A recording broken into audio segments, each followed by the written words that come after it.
It's Ports a Call waterfront dining, award-winning service and cuisine with a view of the dynamic L.A. harbor from every seat. For reservations and directions, visit portsacalldining.com or call 310-833-3553.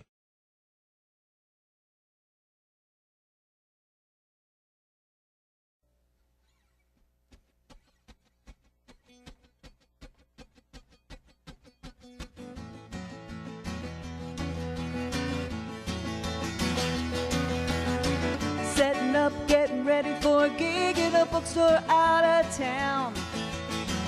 Nothing special going on, just people hanging around. I could see a man browsing the aisles and looking right at me.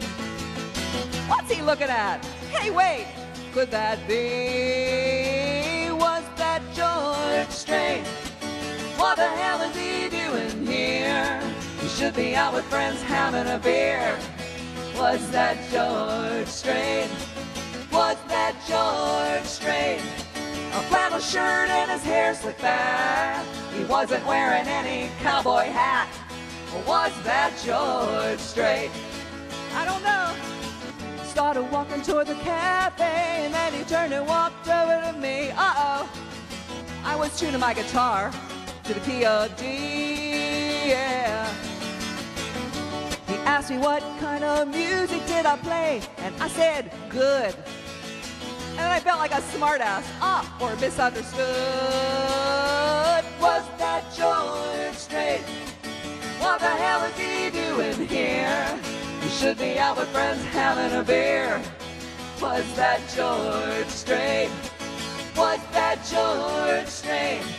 A flannel shirt and his hair slicked back. He wasn't wearing any cowboy hat. Was that George Strait? I don't know. My friend and I looked at each other.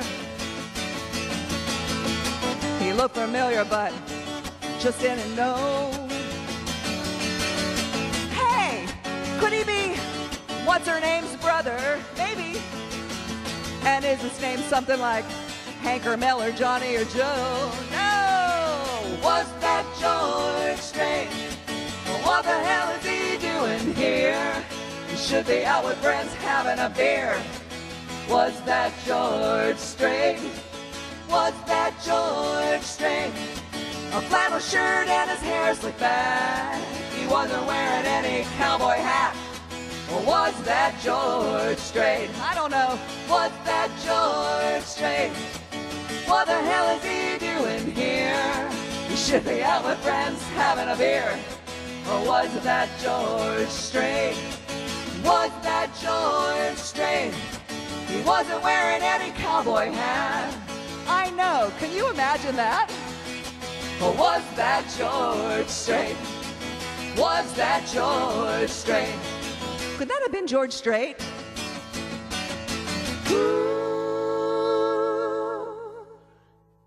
George Strait. Tell us about that song. That's an awesome, fun, probably works well live. Oh, yeah. People love that song. People are like, oh, you have to send that to him. Well, that's kind of the plan. So here's the deal. Tisa and I were playing in Pico Rivera at a Borders. It was on a Saturday night. And this guy was kind of walking around. He had a flannel shirt on. He has hair slicked back. He looked like a little disheveled. And came over, and we were just setting up, and he said, so what kind of music do you girls play? Now, to preface this, we had already set up in another part where we always used to set up to play. And after we were all set up, they came over and said, oh no, you're going to play over here today. So I was in a bad mood because we had just moved everything over. We were running late. People were like, when are you going to play? When are you going to play? So I was a little cranky. You're aggravated. So he came over and said, what kind of music do you girls play? And I went, good. Like, you know. And Tisa kicks me. Tisa, bad cop. I'm always the good cop. She's always the bad cop. She kicks me and goes like this. Like, shut up. Like, shut up, Shay, without saying it. And then he said, well, you know, if you girls wrote and recorded your own country music, you could make a lot of money. And I'm like, whatever. You know? I was really rude. And she kicks me again. And he said, well, when are you going to start? I said, just as soon as we can actually set up, like get away from me. You're so still I was like really yeah. annoyed. Yeah. And he walks away and she goes, that's some famous guy. I'm like, we're at Pico Rivera at the Borders on a Saturday night. There's no way. And she goes, yes, it is. She goes, it's somebody famous. It's some famous country music star. I'm like, geez, you're out of your mind. So the whole night I don't know where he went. I don't know if he stayed. I don't know if he left because I didn't recognize him. I don't know if he was like, oh, that girl's a biatch, I don't know. And you don't know for sure if it was him, right? Oh, I think it was him. Oh, you do? I think it was him. Oh, yeah. So the whole way home, she goes, I know it's somebody famous. So I'm like, oh, was his name Merle? She's like, no. Like, is his name Hank? She's like, no. Is his name Brad? No. Is his name? And it was like, no. And then I said George, and she goes, George. It's George something. I'm like, well, it's not George Jones. Right. Like, no. So we couldn't figure out who it was. She called her husband, and who is a recording engineer, and said, is it a possibility that there would be some famous country music person at the Borders in Pico Rivera? And he went, oh yeah, there's a rehearsal studio, a big sound stage nearby, and there's a big country venue out in that direction, like east of Los Angeles. Oh no. And a lot of them will work on their tours at that sound stage because they're far enough away from Los Angeles where they probably wouldn't get as recognized or bothered.